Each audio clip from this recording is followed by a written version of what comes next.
묵상에 대한 어떤 이런 책을 공부를 하고 있거든요. 이 책을 아직 가져받아 보지 못하신 분들은 저쪽에 이렇게 비치해 놓은 데 있으니까 또 가져가셔서 직접 원문을 읽어보셔도 좋을 것 같습니다. 지난주는 이 고난의 묵상 중에서 첫 번째 부분들을 보았죠. 제목이 뭐였죠? 첫 번째 생각 안 납니까? 부당하고 이해할 수 없는 고난에 대해서 보았습니다. 오늘은 이 PPT에 나온 것처럼 죄로 인한 고난에 대해서 여러분들과 같이 보도록 하겠습니다. 성경 2절에 보면 죄가 있어 매를 맞고 참으면 무슨 칭찬이 있으리요, 이렇게 베드로전서 2장 20절 이렇게 말씀하고 있습니다. 모든 고난이 죄로 인한 고난은 결코 아니죠. 모든 고난이. 그러나 분명히 죄로 인한 고난도 있다는 거예요. 죄 때문에 있는 어떤 그런 고난도 있다는 거예요. 이런 말이 있습니다. 죄를 지으면 염산을 심장에 품고 사는 것과 같다. 죄를 지으면 염산을 심장에다 품고 사는 것 같다, 이런 말이 있습니다. 그만큼 이 죄를 품고 산다는 것은 엄청난 고난과 해악이 있다는 거죠. 근데 제가 봤을 때는 무수히 죄를 짓고도 잘 사는 사람들이 참 많은 것 같아요.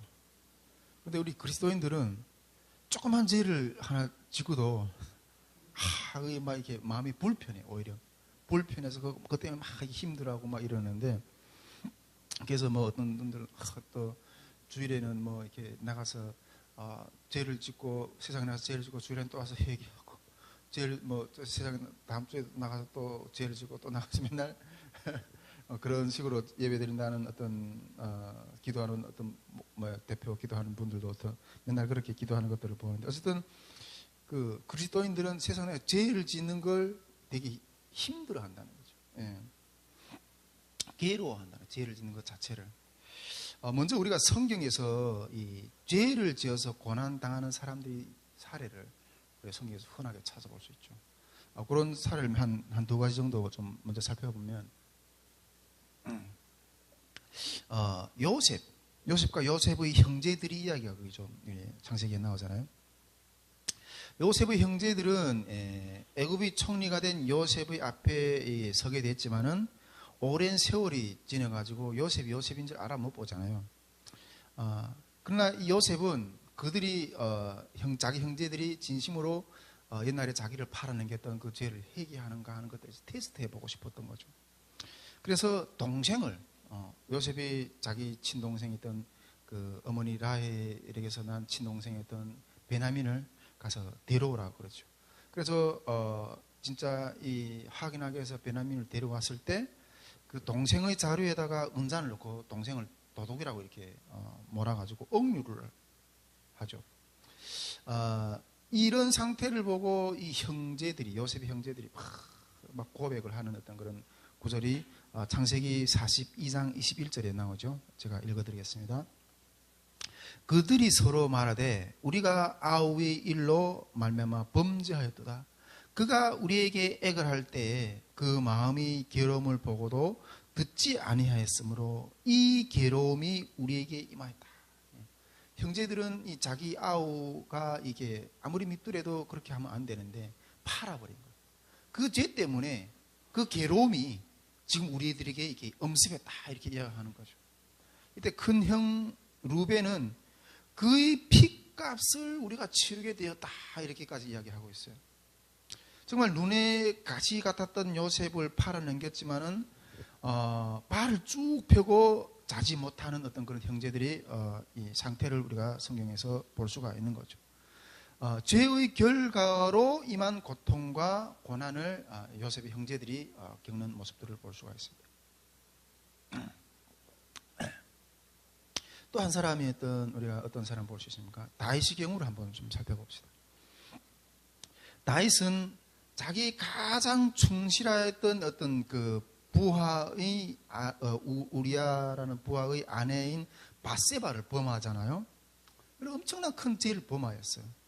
이 죄에 대해서 나단 선지자가 나와가지고 너는 이게 은밀한 데서 죄를 범했지만 이제 하나님 너를 이제 대낮에 너를 이렇게 형벌할 거다 이렇게 하면서 다윗의 집에서 내가 지은 이 죄로 말미암아서 칼이 떠나지 않을 것이라고 말하고 있어요.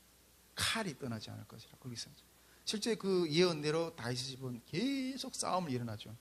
그 결과 밧세바와 사이에서 낳았던 그 다윗이 낳았던 첫 아이는 죽죠.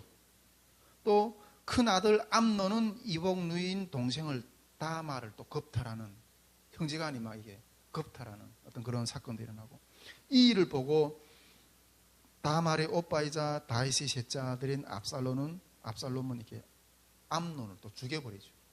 자기 자식들 간에서 막 이게 피비린내 나는 어떤 그런 살육이 일어나죠.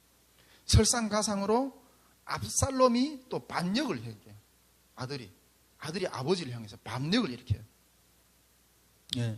또 그 압살롬이 반역도 모자라서 이게 베냐민 사람 세바라는 사람이 또 이렇게 반역을 또 일으키고 이렇게 자기 집에서 이런 불화 칼이 떠나지 않는 어떤 그런 이 고난이 막 임했을 때 다윗은 느꼈을 거예요. 충분히 이건 내 죄 때문이다. 그래서 이 사울의 집 이 세바가 이 다윗이 도망쳐갈 때 저주받은 자여 이렇게 막 이렇게 막 저주하잖아요. 그때 막 다른 자기 군사들이 가서 저놈을 죽여버리겠다 하니까 놔둬라. 나의 죄 때문에 저 사람이 나를 저주하는 거야. 혹시 하나님이 이 저주 때문에 나를 용서해 줄지 어떻게 하겠는가.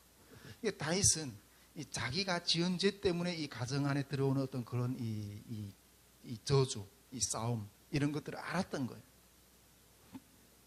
자, 그럼 우리가 여기서 먼저 이 죄로 인해서 고난이 오는데 이 죄로 인해서 고난이 오는 이 고난이 본질을 먼저 좀 들여다봅시다. 죄로 해서 우리에게 다가오는 고난에 대해서 본질을 좀 보요. 근데 여기서 이 죄로 인해서 다가오는 고난이 본질이 가장 중요한 포인트는 뭔가 하면 하나님과 그 자녀 사이 관계 가운데서 자녀가 범죄한 죄 때문에 오는 어떤 그런 고난이라는 관점이라는 거예요. 할렐루야. 우리가 신학적으로 구원론적으로 이 관점에서 죄와 죄의 해결의 문제를 먼저 좀 들여다보면 죄는 원죄하고 좌범죄가 있죠. 원죄는 어떤 겁니까? 아담이 하나님이 먹지 말라고 하는 그 선악과를 따먹음으로 말미암아서 지은 죄가 원죄죠. 그리하여서 이 아담 아래에 있는 모든 인류는 이 죄의 전가로 인해서 죄의 씨앗으로 태어나는 거예요. 다 죄인인 거예요. 여러분 이것이 원죄예요. 원죄. 그리고 자범죄는 어떤 것입니까? 자범죄는 이 죄의 속성으로 태어난 이 인류가 사단의 유혹으로 인해서 자기의 죄의 속성이 드러나는 것을 보고 자범죄라고 말할 수가 있어요. 할렐루야. 여러분 이게 신학적으로 우리가 봤을 때 죄에 대한 개념이라고 우리가 구원론적인 관점에서 이렇게 볼 수가 있죠. 근데 우리가 인류 역사 가운데서 변하지 않은 두 가지 진리가 있죠. 그것은 첫째는 인간은 하나님을 떠나 죄에 빠져 있다는 것이고, 두 번째는 예수님이 이 죄의 문제를 해결하게 오신 유일한 분이라는 거예요. 할렐루야. 이것이 죄의 출발과 죄의 문제를 해결하는 방법론적인 모든 이게 신학적으로 구원론적으로 말하는 죄의 이 문제인 거예요. 그러나 신학적으로 이렇게 말할 수 있어요. 구원론적으로 이렇게 말할 수 있어요. 그런데 제 앞에서 뭐라고 했어요? 이 죄라는 거는 일반적인 어떤 그런 면에서의 어떤 그런 게 아니라 하나님이 자녀의 관계 가운데서 자녀가 범죄한 부분들에 대한 고난이라는 거예요. 이런 하나님과 자녀, 하나님과 인격적인 관계 가운데서 이런 상태가 났을 때 어떤 이 현상이 일어나는가 하는 것들을 주목해 보자는 거예요. 여러분 여기서 첫째로 중요한 것은 하나님은 있잖아요. 거룩하신 분이기 때문에 죄와 절대로 함께 할 수가 없어요. 하나님은 거룩한 신분이기 때문에 죄를 제일 싫어하세요. 절대로 함께 할 수가 없어요. 그래서 하나님의 입장에서 봤을 때는 죄가 딱 보이잖아요. 징계할 수밖에 없어요. 죄를 다스릴 수밖에 없어요.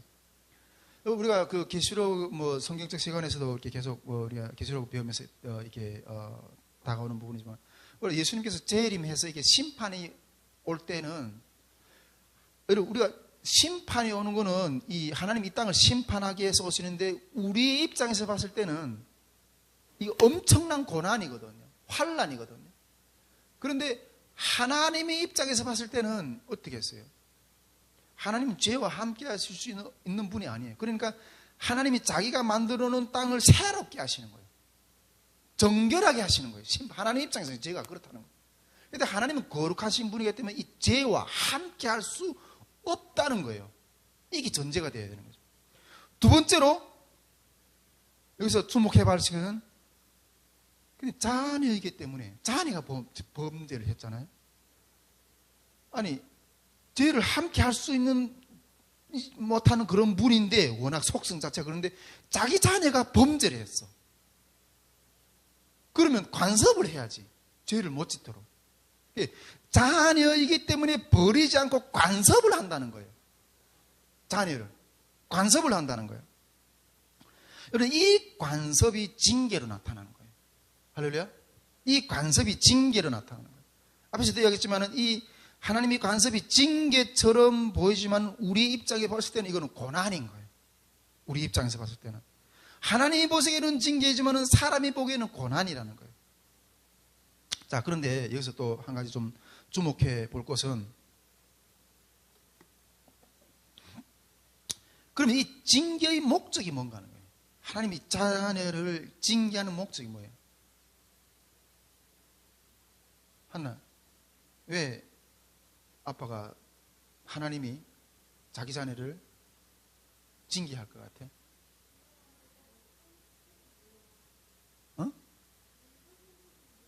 뭔 뜻인지 몰라. 좀 많이 들어. 그러면 이제 나중에. 하나님이 이 자녀를 징계하는 목적은 버리기 아니라 회복을 위해서, 회복시키기 위해서, 회복시키기 위해서 징계를 한다는 거예요. 하나님은 사랑하시기 때문에 자녀가 죄를 지었을 때 징계를 하시는 거예요. 예. 하나님 편에서는 앞에서도 말했지만 징계지만, 인간 편에서는 이건 고난으로 느껴지는 거죠. 그러나 징계의 목적은 마침내 회복시키시고 복 주시기 위해서, 죄로 인해서 부패해지고 잘못되고 삐뚤어진 것을 때려서라도 제대로 살아가게끔 하기 위해서 징계를 하신다는 거예요. 할렐루야. 하나님은 당신의 자녀들이 범죄한 것에 대해서 무관심하지 않고 징계를 하신다는 거예요. 할렐루야. 근데 여러분, 반면에 그냥 이 들에, 우리가 이게 화분이나 이런 것도 얼마나 이뻐요. 그런데 여기 풀이 나면 이렇게 잡초로 가두고 이러잖아요. 관심이 있기 때문에 그런 거예요. 자녀는 관심이 있기 때문에 잘못하면 그냥 이렇게 해서 이게 날되도록 이렇게 하는 거예요.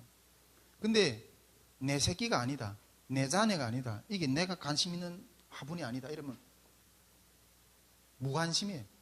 유괴라고 그래요. 유괴. 그냥 버려둔다는 거예요. 유기. 우리 신학적으로 유기라는 말이에요. 관심을 해주면 좋겠어요? 그냥 유기를 해두는 게 좋겠어요? 한나야, 아빠가 한나 핸드폰 보는 거, 한나 핸드폰 보지 마, 핸드폰 보지 마, 이렇게 하는 게 좋겠어? 핸드폰 보든 말든 그냥 가만 안 하는 게 좋겠어? 어떤 게 좋겠어? 관심해 주는 게 좋겠어? 야단치는 거 좋겠어? 여러분, 유기라는 심정을 느껴보셨습니까? 유기한 어떤 그런 심정을 느껴보셨습니까? 저는 중국에서 이 유기라는 건 그냥 버려진다는 거예요. 누구도 관심 없이 그냥 버려진다는 거예요. 유괴라는 어떤 그 심령의 고통을 느껴보셨는지 모르겠어요. 저도 그런 심정을 느껴봤어요. 북한에서 중국이라는 땅을 넘어와가지고 아무 말도 모르고, 뭐 인간관계도 없고, 친척도 없고, 사람도 없고, 뭐 배운 기술도 없고. 근데 형하고 같이 넘어왔는데 그 형이 그나마 의지가 될 거다 이렇게 생각했는데 형도 어느 날 쑥 잡혀갔어. 혼자 떨어졌어. 이 말도 모르는 생각 내가 어떻게 살아갈까. 근데 그래서 나중에 이 시를 나중에 인생이 뭐집니까? 세월이 뭐집니까? 홀로 걸어가라 하시는 이 인생이 원망스럽다고. 그 유기된 심애 있잖아요. 고아들, 버려진 것들. 이 심령이라는 거는 이게 진짜 누구도 모르는 것 같아. 내가 그냥 훌 땅에 버려져서 그냥 죽으면 흙 한 줌도 묻히지 못하고. 그게 얼마나 그 심령이 막막한지 아세요?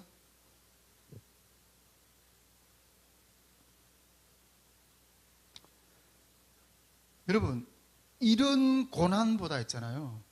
이런 고난보다, 그래도 보통 우리 탈북민들 가운데도 그런 이야기 하잖아요. 그래도 미워도 있을 건 다 있어야 된다. 미워도 있을 건 다 있어야 된다. 싸워도 있잖아요. 같이 너를 상관해주는 사람이 있는 관계가 좋은 거예요. 할렐루야. 이 버려진다는 건 엄청난 고통인 거예요. 여러분, 악인들이 형통보다는 악인들이 막 형통하는 것처럼 보이잖아요. 그러나 하나님의 징계가 축복입니다. 할렐루야. 최고의 심판은 하나님이 죄인을 그냥 내버려두죠. 상관 안 하는 거예요. 그런데 여러분, 처벌과 징계는 또 다른 면이 있어요. 처벌과 징계. 징계라는 것은 잘못에 대한 형벌을 부과하는 것에 초점이 있는 것이 아니라, 징계든 처벌이든 어쨌든 뭔가 잘못에 대한 어떤 그런 관점이기 때문에 이렇게 들어가는 거잖아요. 그런데 이 징계라는 그 부분은 잘못에 대한 형벌을 부과하는 데 초점이 있는 것이 아니라 그 잘못을 교정하려고 하는데 초점이 있다는 거예요. 그 교정을 해서 좀 더 성숙하고 성장시키셔야 하기 위해서 그 초점이 있다는 징계라는 거는. 그래서 히브리서 12장에 이제 징계가 없으면 사생하라고 그러잖아요. 징계가 없으면 사생하라고. 그런데 여러분, 처벌은 있잖아요. 처벌은 과거에 초점이 있지만은 징계는 현재와 미래의 행위에 초점이 있다는 거예요. 처벌에는 분노가 묻어 있지만은 징계는 사랑과 관심이 묻어 있다는 거예요. 여러분, 우리가 받는 징계는 소망 어린 징계고 성장이 있는 징계고 거룩을 위한 징계예요. 할렐루야. 과거에 대한 처벌이 아니라 미래의 영광스러운 모습을 위한 훈계라는 거죠. 미래가 있기 때문에 징계도 그만큼 의미가 있다는 거죠. 그렇기 때문에. 그래서 하나님은 자기 자녀들을 징계하시면서도 눈물을 흘려요. 우리가 제 새끼를 때리면 얼마나 아파요. 그런데 그 때리는 부모 자체가 그 아픔을 우는 거죠. 그래도 돌아서지 않을 때는, 자녀가 돌아서지 않을 때, 그래서 예수님이 대신 징계를 받으신 거예요. 이것이 바로 예수님의 십자가라는 거예요. 징계를 대신 맞으신, 우리의 징계를 대신 맞으신 예수님의 십자가라는 거죠. 그런데 이런 잘못된 일 때문에, 이런 죄로 인한 고난이, 그런 죄로 인한 고난을 한번 좀 이렇게 겪어보셨어요? 죄 때문에 오는 그런 고난들을 한번 겪어보셨어요? 저도 한번 겪어봤어요. 이 죄를 짓지 말아야 되겠구나. 전에도 한번 얘기했지만, 북한에서 내가 한번 잡혀나갔다가, 이 중국 돈 50원, 그걸 이렇게 꼬깃꼬깃 싸가지고, 숨 쉴 때도 똥꼬에다 넣었다가, 비닐에 꽉꽉 싸다가, 똥꼬에 넣었다가, 풀려나간 다음에, 그걸 이렇게, 빼가지고, 싹 씻혀가지고, 탁 마셔서 똥내 나더라고요. 근데 그걸 가지고, 청진 장마당에 나갔어. 청진 장마당에 나가서, 환전해주는 그런 아줌마들한테 가서 환전해달라고 그랬거든. 근데 딱 보니까 이 아줌마가 딱 보더니, 내가 50원짜리였는데 이 아줌마는 100원짜리로 착각한 거예요. 100원짜리로 착각해가지고 원래 50원이치 환전해줘야 되는데 2배의 100원이치를 환전해 준 거예요. 근데 내가 그때 딱 봤으면 뭐라고 해야 되겠어요? 아, 이거 잘못 바꿔줬습니다. 결국 죽어서 와야지. 아싸! 하고 소리. 아싸! 하고 소리 딱 이렇게 가지고 나왔죠. 근데 그렇게 그 돈 가지고 나와서 한 달 넘게 북한 보위부 감옥 이렇게 다 농포 수용소에 있으면서 얼마나 못 먹었겠어. 그 돈 가지고 시장에 나가서 딱 치는 대로 그런 기름진 음식을 거기서 팍 싸 먹었는데 바로 설사해가지고 여러분 이게 이 설사를 너무 하고 이게 허에 걸리면 이 홍문이 열려요. 이 뒤에 홍문이 열려요. 이 홍문이 그렇게 다 경험해봤어. 그래서 어떻게 살고 들어온다. 그 주머니 돈도 다 떨어지고 이 풀을 뜯어 먹으면서 이렇게 풀뿌리 캐 먹으면서 다시 중국 들어왔어. 그리고 이 죄로 인한 그 고난이 있잖아요. 이게 죄를 짓지 말라니까. 죄를 짓지 마세요. 하나님이 보세요. 그것에 대한 징계를 하세요. 징계를. 그 영혼은 구원받을 때, 육체는 그 영혼을 구원하기 위해서 육체를 치시는 하나님. 그래야 깨달으니까. 제가 이따 가서 말하잖아요. 이게 하나님, 내가 다리에 장애를 입지 않았더라면 아마 하나님 믿었을지 잘 모르겠다고. 근데 이 장애를 입었기 때문에 무릎 꿇고 하나님 앞에 나왔다. 장애의 고통을 한번 겪어보시겠습니까? 그 험난한 그런 뼈아픈 고통을 겪고서야 비로소 하나님 앞에 나오겠습니까? 죄로 인한 고통, 안 짓는 게 최고의. 네. 우리 성경에 보면 이게 이 죄로 인한 그런 고통을 봤을 때 죄 위에는 하나님의 영광이 임하지 않아요. 죄 위에는. 그래서 죄를 회개하고 주님으로부터 좋은 것을 우리가 받아야 돼요. 할렐루야. 죄 때문에 우리가 죄 때문에 고난 당하면 무조건 해결해야 돼요. 무조건 해결해야 돼요. 네.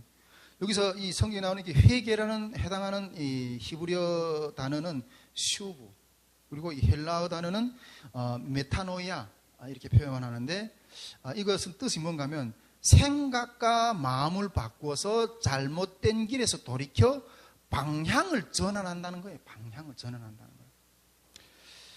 그런데 여러분, 가룟유다는 죄를 짓고 망한 것이 아니라, 죄를 짓기 때문에 망한 것이 아니라 회개하지 않았기 때문에 망했다고 이렇게 말도 하고 있어요. 가룟유다의 어떤 죄에 비하면 베드로도 예수님을 3번이나 부인했거든요. 그러나 베드로는 회개하고 돌아섰다는 거예요. 그런데 이 죄 때문에 당하는 고난을 엉뚱하게 해석하면 안 돼요. 엉뚱하게 해석하면 그러면 답이 없어. 어떤 사람들 보면 참 깝깝하다.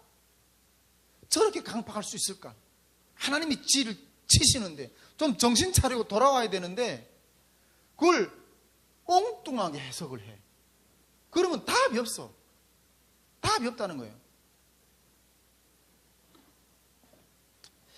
알코올 중독자가 나는 알코올 중독자입니다. 이렇게 고백을 시작하는 데로부터 치유가 시작된다는 거예요. 여러분, 이런 유머가 하나 있다고 합니다. 달도 없는 어두운 밤에 있던 구나미 바다에서 지금 쫙 이렇게 항해를 하고 있어요. 달도 없는 밤에. 쫙 정면에 보니까 불빛이 하나 쫙 보여요. 구남을 향해서 불빛이 하나 정면으로 이렇게 다 나타나는 불빛을 보는데 함장은 그 불빛을 보고 신호를 보냈어요. 방향을 서쪽으로 10도 돌려라. 우리가 이렇게 가니까 네가 나오는 그도 막 배 오는 걸로 생각하고 방향을 너네 배가 10도로 돌려라 이렇게 신호를 보내는 거예요. 근데 상대 쪽에서도 이렇게 신호가 또 답신이 와요. 당신이 방향을 동쪽으로 10도로 돌리라. 나보고 돌리라 하지 말고 네가 방향을 동쪽으로 10도 돌리라 그래. 그걸 신호를 딱 받고 이 함장이 다시 신호를 보내요. 나는 해군 함정이다. 내가 방향을 바꿔라. 이랬다는 거예요. 그랬더니 상대가 또 다시 신호를 보내왔어. 나는 해군 일병이다. 그쪽에서 방향을 돌리라. 나는 해군 일병이다. 그쪽에서 방향을 돌려야 돼 버렸다. 그러니까 끝까지 화가 나니 함장이 최후의 신호를 보냈어. 이 배는 전함이다. 절대로 진로를 바꿀 수 없다. 그러니까 상대방 쪽에서도 마지막 신호를 보내왔어요. 여기는 등대다. 네 마음대로 해봐라. 여기는 등대다. 네 마음대로 해봐라. 이러더라고요. 여러분, 정말 돌이키고 바뀌어야 하는 것은 내 자신인데 맨날 남 탓만 하고 하나님을 탓만 하면 답이 없다는 거예요. 우리가 죄를 했을 때 고난을 당하면 바로 회개가 돌아가야 되는데 그걸 너무너무 엉뚱하게 해석하면 답이 없다는 거예요. 결국 망한다는 거예요. 제가 그 순회선교단 있잖아요. 순회선교단 김용희 선교사님인가? 거기서 하는 이 그 복음학교 일주일짜리 복음학교 있잖아요. 내가 그 정말 이 일주일 동안 내가 우리 저 말씀학교를 계획하면서 우리 그 일주일 동안 사람들 모아놓고 탈북민들 모아놓고 이 성경을 쫙 풀어보자. 이게 성경을 공부시키자니 그때 스태프들이 아니 3일 그 캠프도 안 오는데 일주일 동안 누가 와서 아침부터 저녁까지 성경 공부를 하겠느냐 막 그런 거서 아니 여기 한국에서도 그런 프로그램이 있는데 한번 거기 우리도 안 되겠느냐. 그래서 한번 저기 복음학교를 그 프로그램을 어떻게 진행하는가에 따라서 한번 좀 가서 경험해 보려고 복음학교 프로그램에 가봤어. 근데 그 복음학교 프로그램에 딱 보니까 그 제일 마지막 밤에 이렇게 자기 죄를 회개하는 시간들이 있어요. 근데 그것이 나중에 문제가 돼가지고 뭐 이단이 돼가지고 이게 순회선교단 뭐 이단이라고 막 이렇게 그 한국 교회 가운데 한동안 뭐 또 좀 복잡했던 시끌시끌 했던 어떤 그런 적이 있어요. 근데 그때 다 나와서 한 50명 정도 학생 한 기수에 아마 그 정도 이렇게 모여서 공부하고 그러는데 그 마지막 날 전에 다 이게 이 자기 죄를 고백하는 시간들을 가지더라고요. 자기 죄를 고백하는 시간을 아니 누구도 모르는 그 죄를 이렇게 회개하는 저기 우리 그 평양 평양 대붕 운동에 이랬을 때도 산정연교에서 다 그 장로님들이 자기 회개의 어떤 그런 역사를 통해서 다 이렇게 이 부흥이 일어났던 그것부터 시작이 됐잖아요. 그래서 그때 일제 때는 이 경찰들이 일제 순사들이 범죄자를 잡으려면 이 교회를 찾아가면 범죄자 제 고백을 너무 많이 하니까 교회를 찾아가면 범죄자들 빨리 잡는다 이래가지고 교회를 찾아갈 정도로 그렇게 죄의 고백과 회개가 많이 일어났던 거예요. 예, 복음이 부흥이. 근데 순회선교단에서도 이렇게 회개 어떤 그런 것들을 하더라고. 근데 요 죄는 내가 무덤까지 가지고 가야 되겠다. 그런 죄들이 여러분 하나씩 있죠. 무덤까지 가지고 가야 되겠다는 그런 죄들이. 그래서 속으로 난 안 한다. 난 안 한다 이지. 근데 하나님 마음에 감동 주시는 게 어떤 마음 주시는가는 네가 만약 네 죄를 여기서 회개하지 않으면 나중에 네 사역의 열매가 10분의 1로 줄어들 거라는 거예요. 10분의 1로. 놀래서 그 자리에서 내 이 인생의 모든 죄를 다 토로했어요. 여러분 죄를 지었으면 회개하는 것이 하나님의 그 축복의 문을 여는 길입니다. 할렐루야. 그걸 쓰고 있으면 하나님이 축복 주고 있어도 그게 안 되는 거예요. 여러분 세상에서 제일 큰 기쁨이 뭔지 아세요? 세상에서 제일 큰 기쁨이 뭐예요?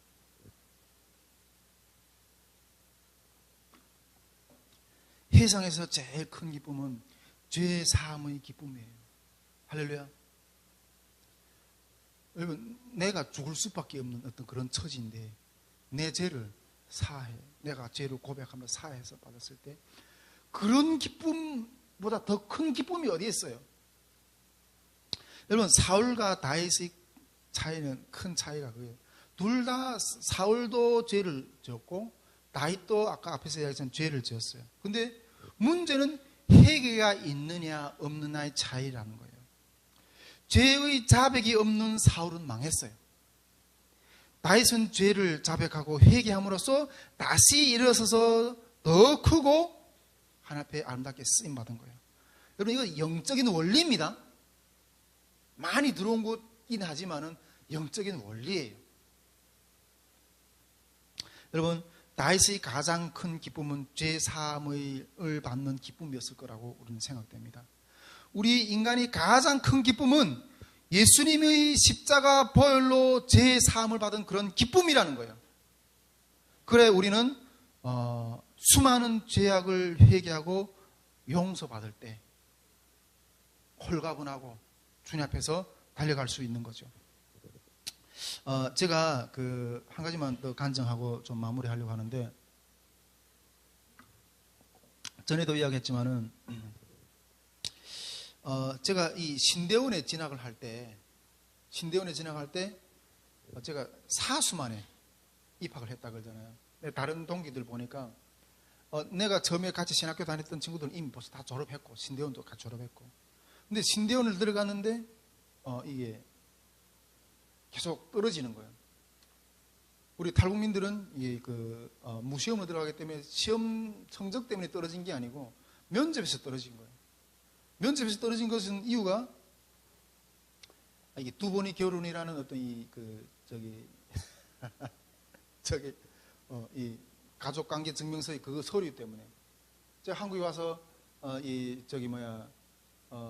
딱 와 보니까 이게 빨리 이 사회에 정착을 하려면 결혼을 해야 되겠구나 이렇게 생각해서 한국 땅에 뭐 아는 사람이 있어. 그래서 중국에서 한 8년 살았기 때문에 중국에서 알고 지냈던 어떤 그런 관계를 통해서 중국 자매를 하나 소개를 받았어요. 그래서 딱 가서 보니까 나는 이렇게 목회의 길을 가려고 하는 사람이다. 그런 뜻이 있으면 같이 나와 결혼하자. 그러니까 그래 뜻이 있다 그래가지고 돌아와서 결혼 수속을 했죠. 결혼 수속을 국제 결혼 수속을 쫙 하는 중에서 나는 한쪽으로 전화를 해서 계속 물어보고 계속 이렇게 그 사람이 진짜 이렇게 같이 살만한 사람인가 이렇게 했는데, 가만히 보니까 이 사람은 같이 살기 위해서 한국에 오는 사람인 게 아니라, 그때 당시 내가 97년도 이게 2003년도 왔으니까 그때 한참 이게 한국에 들어와서 외국인들이 지금도 뭐 계속 외국인들이 한국에 들어와서 이렇게 그런 외국 노동자들이 많이 일하고 있지만 상당히 그때 초창기 돈 벌려고 이 사람은 돈을 벌기 위해서 가짜 결혼이라는 어떤 그런 걸 가지고 이렇게 들어오려고 하는 이런 사람이라는 느낌이 딱 들어가지고 수속을 하던 걸 딱 중단했어. 그러다 보니까 같이 산 경력은 없지만은 서류에는 그런 게 찍혀져 있는 거예요. 그러면서 이 면접에서 4번이나 떨궈버리는 거예요. 아니, 목회자로 걸어가겠다는 사람이 이렇게 가정에 대해서 경솔하게 할 수 있느냐. 다른 직업을 가서 알아보라는 거예요. 근데 그때 나중에 내 동기들이 보면 왜 다른 신학교 가지? 다른 신학교도 널리는데 신학교가 많은데 굳이 총신에 가겠다고 그렇게 하냐. 뭐 다른 친구들, 나는 너처럼 그렇게 떨어져서 아마 포기했을 거라고. 근데 저는 그때 딱 한 가지 어떤 그런 방향성이 있었거든. 배우는 거는 좀 보수적으로 배워야 된다. 나중에 사역할 때는 좀 이렇게 좀 자유롭게 하더라도 배우는 거는 어떻게 해서나 보수적으로. 총신이라면 그래도 보수적인 신학을 가르치는 곳이라고 생각하기 때문에 어떻게 해서나 거기만 내가 들어가 있나. 근데 그때 그 면접관들이 얼마나 내가 이게 미운지 모르겠어. 얼마나 미운지. 4년을 그렇게 떨어졌다니까요.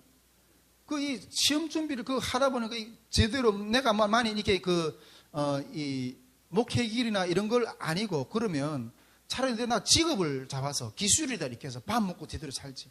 어떻게 해서 나 이 길을 가야 되니까 이 길을 가야 된다고 생각하니까 직업도 제대로 이렇게 확실하게 잡지도 못하고 계속 여기만 붙어 있는 거예요. 나중에 화가 여기까지 올라가고 내가 속으로 그랬어. 직접 한 건 아니에요. 야, 너네는 쌍욕이 이렇게 올라와가지고 그 자리에 앉아서 월급을 몇백만 원씩 땅땅 받아 먹으면서 이 목회 길을 가려고 몸부림치는 이 신학도를 새싹을 올라오는 그 사람을 그렇게 무참하게 밟아버려도 되냐? 여러분, 이게 정말 선택을 잘해야 돼요. 인생이 길지 않아요. 한 번 잘못된 선택 때문에 정말 많은 외로운 시간들이 겪게 되는 거거든요. 화가 여기까지 올라. 나중에 내가 속으로 기도했어.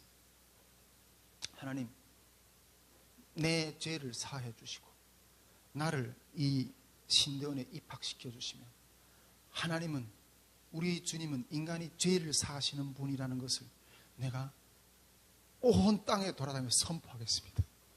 이렇게 기도했어. 열렸어. 길이 열렸어.